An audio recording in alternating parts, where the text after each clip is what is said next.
एक घटना मुझे याद आती है। जब मैं रूस में गया हुआ था, मॉस्को में, मेरे साथ मेरे दो भाई और थे, ओंकार नाथ जी थे और एक डॉक्टर ज्ञानेश्वर जी हुआ करते हैं जो रशिया के थे, वो थे। हम तीनों चारों भाई एक गाड़ी में जा रहे थे। वहाँ सड़क बहुत चौड़ी थी, 7 लेन थी। हमारी गाड़ी दूसरी या तीसरी लेन में चल रही थी। अचानक पीछे से एक गाड़ी आई जो अधिक स्पीड से थी। वो शायद लेन बदलना चाहती थी, लेकिन वो गाड़ी हमारी गाड़ी से टकराई और इतनी भयंकर रूप से टकराई कि हम तो पीछे बैठे थे और मेरी आँख का चश्मा निकलकर गाड़ी से बाहर 7वीं लेन में जाकर गिरा। तो इसकी कल्पना कर सकते हैं कि कितनी बड़ी टक्कर हुई होगी।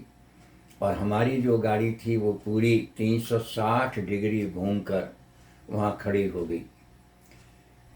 गाड़ी पूरी तरीके से चकनाचूर हो गई थी, लेकिन हम जितने भी भाई वहाँ गाड़ी में बैठे थे, उन भाइयों को कोई भी किसी प्रकार की खरोंच तक नहीं आई थी।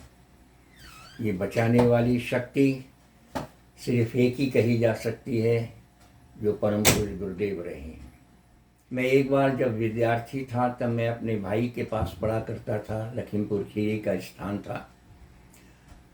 ये बात लगभग 1960 के लगभग की है। और भाई साहब मेरे जो थे वो जिस विभाग में कार्य करते थे, वहाँ पर उनको जगह जगह स्थानों पर दौरों करने के लिए जाया करना पड़ता था। जीप थी, गाड़ी थी। तो एक दिन अचानक गुरुदेव का एक पत्र आया। उस पत्र को पढ़कर हम लोग थोड़ा सा घबरा गए। जब भाई साहब शाम को लौट कर आए घर पर, तो हमने उनसे पूछा, भाई साहब आपका कोई एक्सीडेंट हुआ क्या आज? तो वो आश्चर्य से देखने लगे, बोले आपको कैसे मालूम? तो हमने बताया गुरुदेव का पत्र आया है, उसमें उन्होंने लिखा है कि इंद्रमोहन तुम्हारा दुर्घटना तो होगी, एक्सीडेंट तो होगा, लेकिन तुम्हारा कोई भी बाल बांका नहीं होगा। तो कहने लगे हाँ बिल्कुल ऐसा ही हुआ। मैं जिस गाड़ी में जा रहा था और ड्राइवर चला रहा था, उसका स्टीयरिंग टूट गया था। और स्टीयरिंग टूटने का मतलब गाड़ी आउट ऑफ कंट्रोल हो जाती है। किधर मुड़ रही है, किधर जा रही है, कुछ पता नहीं चलता है। दुर्घटना हुई थी, लेकिन भाई साहब का कोई भी किसी प्रकार से नुकसान नहीं हुआ। और ये चीज़, क्योंकि पत्र आने में भी समय लगता है, ये उसी दिन जिस दिन पत्र आया उसी दिन ये दुर्घटना हुई। इसका मतलब उनको आभास बहुत पहले से हो गया था। परम पूज्य गुरुदेव से जब हमारे भाई जुड़े थे तो वो बहुत पुरानी बात है। हमारे एक भाई आनंद स्वरूप भटनागर जो दिल्ली में रहा करते थे, उनके कादम्बनी में बहुत से लेख आया करते थे। उन्होंने एक बार ये कहा हमारे सबसे बड़े भाई से कि देखो, अध्यात्म के विषय में अगर तुम कुछ जानना चाहते हो तो मथुरा चले जाओ। और मथुरा में घिया मंडी में एक आचार्य जी रहते हैं, उनसे तुम मिलना तो तुम्हें सब कुछ मिल जाएगा। भाई साहब जब वहाँ पहुँचे, घिया मंडी में एक कमरा था जिसमें चिक लगी हुई थी। गुरुदेव वहीं बैठा करते थे। तो चिक से ही झांक कर देखा कि भाई आए हैं, तो नाम से पुकार लिया कि अरे इंद्रमोहन तू आ गया, मैं तेरा इंतज़ार कर रहा था।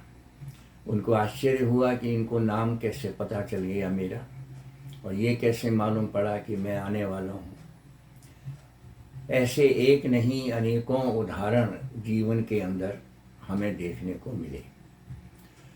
परम पूज्य गुरुदेव एक ऐसे व्यक्तित्व थे जिनके पास बैठकर बिना कहे ही समस्त समस्याओं का समाधान हो जाया करता था।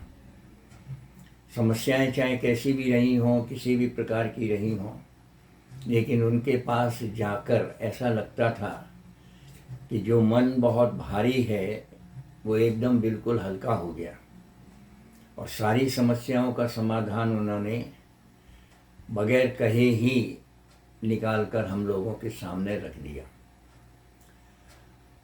ऐसा व्यक्तित्व जिसके साथ मुझे चलने का भी सौभाग्य मिला, रहने का भी सौभाग्य मिला।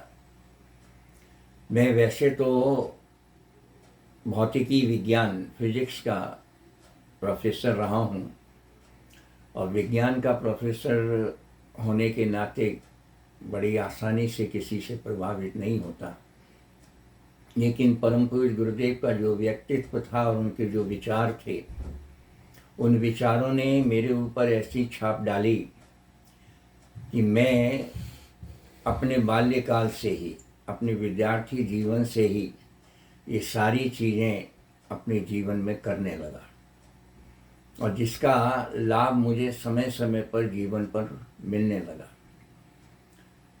जब मैं व्यवसाय में आया था तभी से मैंने गायत्री के अनुष्ठान करना प्रारंभ कर दिए और उन अनुष्ठानों का लाभ मुझे मेरे जीवन में अनेक रूपों में देखने को मिला।